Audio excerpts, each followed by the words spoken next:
What are we doing? Okay, I feel like we're about to fight because I did not 100% hate this episode like I thought I was going to. It could be that my expectations were like bottom of the barrel. That being said, the fact that I didn't actually have to look at Hiram's face for like 70% of the episode helped. I feel no sympathy for him still, which is what this episode was clearly trying to make me do. So I still feel no sympathy for Hiram.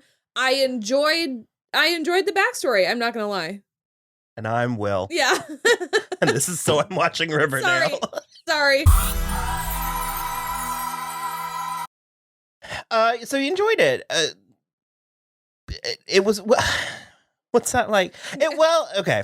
I think it was not as like dumb as last week's episode.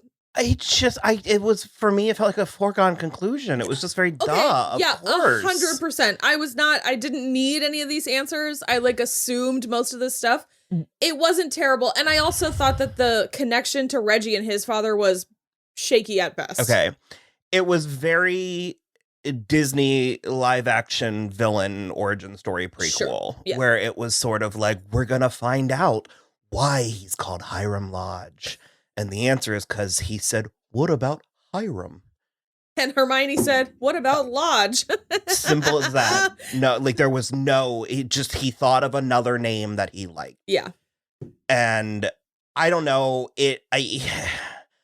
own your identity, be yourself, be who you are. But that whole thing really, really rang hollow in a world of like trans stories that are coming to the conversation, to the front of prominence, and to then watch him sort of be indignant about his family calling him Jaime, and it's Hiram, and it was, I don't know, that did not strike me, but now that you say it, it is kind of cringy. But yeah, I don't know, I think my expectations for this episode were so low because I hate Hiram so much that I just was like, this was not as bad as it could have been. So if you don't know, it was a flashback episode explaining why Hiram's eyes are blue.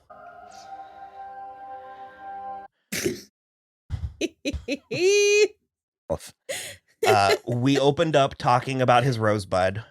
Like they literally said the words, didn't they? Like Veronica was like, "What is his rosebud?" or something. Yeah. I like Charles Melton.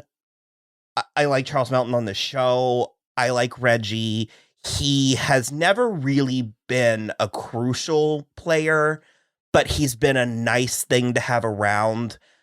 I have wanted for him to have more, and the show has not like this. Well, the show has just whispered occasionally at that.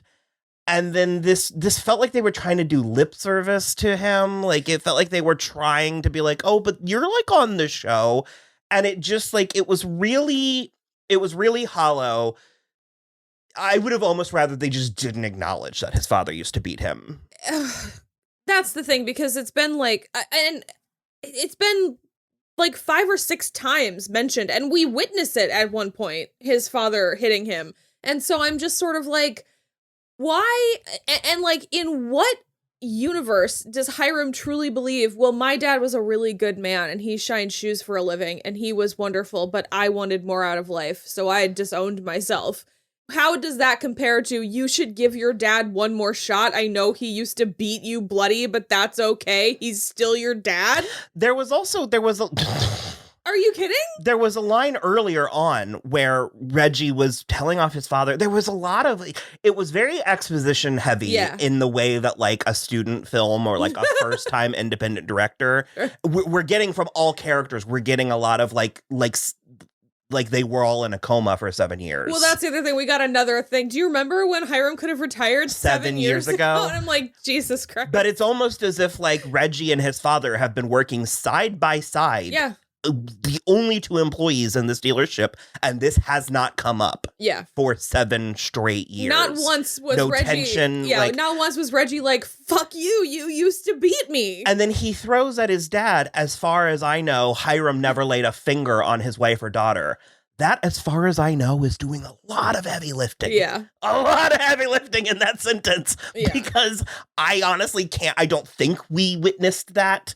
I don't think Hiram ever. No, there was just a lot of psychosexual gifts of pearl necklaces. Well, I was trying to remember Hermione because I remember how fraught their relationship was. And I don't think did he ever manhandle her? I can't quite remember. But my point is so. That's just such a, he's a good guy for all I know. Yeah. And it was very kind of like, that's you not the argument. Shit. So is your dad. Yeah. Like, that's not the argument you think it is. Until Archie literally saw your dad hit you, everyone thought he was a good dad too. Like, it's just sort of. And there's stuff here, but I guess I don't know who you are watching this, but we actually in a general sense love this show. We've covered it, off and on. We've covered it basically from the beginning. We're not in love with it right now. We don't really think that it's paying its way at the moment. They're not doing justice to the time jump. They could have easily been doing something more interesting with the time jump, and it's just not really working for me. None of the relationships feel in a different place at all. Everything feels very samey to how we left it when they were 18. Riverdale loves history repeating, but tonally, it's like there's a lot of young people apparently watch this show, and they're mad because it's cringy and the writing's bad. And it seems like there's a genuine disconnect, or that maybe they don't have the life experience or whatnot, but this show is intentionally heightened. Yeah. It's intentionally satirical. It's a soap opera. It's a satire. It's borderline, like it's meant to be like absurd. A pastiche. Yes, absolutely. It's intentionally this way, and they are not striking that balance, because this whole Reggie's father beats him is a plot that would have fit in season 1, but it doesn't go with what the show has built itself to be. Well, it also is like it's at the point now where like all of these kids are roughly 25. Mm-hmm. After the 7-year time jump, they're all roughly 25. If what you said is true, that they've been working at this car dealership together for the past 7 years, how has it not come up? Have you not moved past this? Has it just been and I don't believe sales? I don't believe that this prompt is what would have brought it up. Right. Like, this would have brought it to the forefront. Yeah. And I guess, which does bring me to, because you said you didn't hate it, and you prefaced it twice with saying that your expectations were so low. But for me, this was wasting time.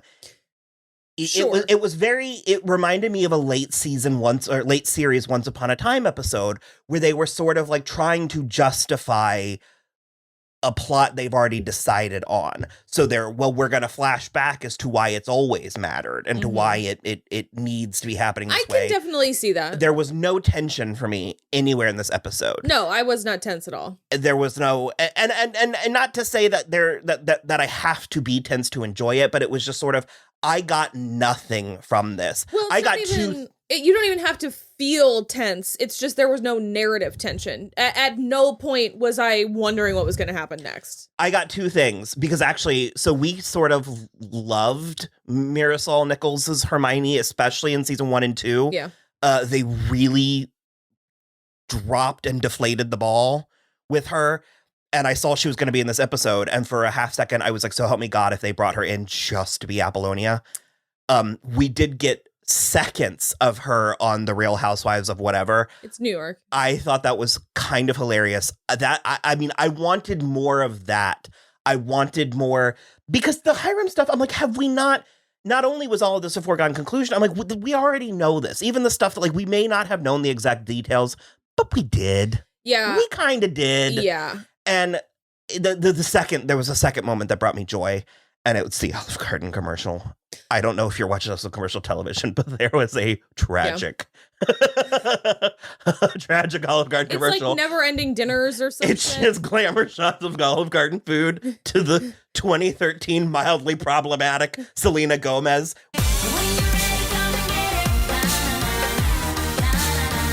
Na na na na. Oh. You're going to have to try to find the commercial. American Gothic. I mean, it was bleak. It was pretty bleak. Bleak. But yeah, I don't know. The Mark's son and maybe that's it. I mean, did you like him? I do, and this is what's his name? Michael. It's not the first time he's done it either, and I think he's pretty good, and I think he's especially pretty good at being his dad, and I think he especially looks like a carbon copy of his dad.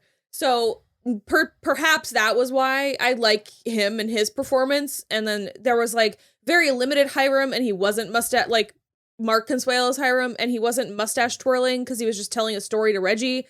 So maybe all of those reasons is why I liked it a little bit more. But I don't know, because at the times we did see Mark Consuelos in the flashbacks, he was playing the dad, his own dad. So I don't know. I was surprisingly fine with this. We always love an opportunity to see Lily Reinhart as Alice. Yeah. And Madeline Petch as Penelope. I wish she would drop her voice an octave, but other than that, I actually think they're great at it. I don't know. It like I said, I mean, it really did nothing for me. I don't feel any closer. I guess Hiram, so has he turned a new leaf? What is meant to be the takeaway? He fired Reggie. He's gonna get back everything. He's still working with Hermosa, which the entire episode they were like his wife and daughter. I thought we were just gonna write her off, but and then no, that's who he was on the phone with at the end, because like Hermione is holding baby little Veronica and is like, we suppose it could have been Hermosa. Hermosa does not belong to Hermione, right? Yeah. So she's like holding baby Veronica, and she's like, now you have a kid to worry about. And I was like, bitch, she's already got a kid to worry about. Hermosa's older. She doesn't know about her. Whatever. Anyway, I definitely agree with the time wasty part. It was definitely a time wasty episode, since we're like barreling to the end of the season, and like we have no idea. I know you don't care, but we have no idea what's going on with Polly. We don't know what's going on with Jughead. Betty has to catch at least one serial killer before the season's over, and she's got a Canadian werewolf boyfriend back. Like, oh, I think they solidly broke up. Did they? And I think he stole her cat. What a what was her cat's name? Do you remember that? I don't remember, but he was watching the cat while she was back in Riverdale. What was even the point of that? I don't know. The palladium. They're trying to find palladium. Palladium's a real thing, right? Or is it meant to be platinum? No, I'm pretty sure palladium is a real thing. I know it's a color. Palladium. A soft silver white metal that resembles platinum. So palladium is real. Well, and that kind of made sense where he was like, oh, the prison. That's why we've been doing all this stuff with the prison. But I was just sort of like, we already knew that. Okay, too. But put this in that season. Yeah. Like, I don't know. So that was Riverdale. Yeah. You know, like I said, we got some comments. We're going to finish this. I mean, I'm not a psycho. I'm not going to just stop watching a TV show because I don't like it. I mean, we've had weak episodes in every season.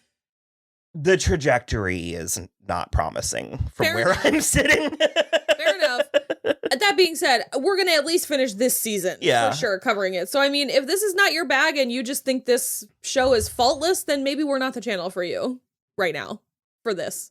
Or if you think it's chuggy, then can.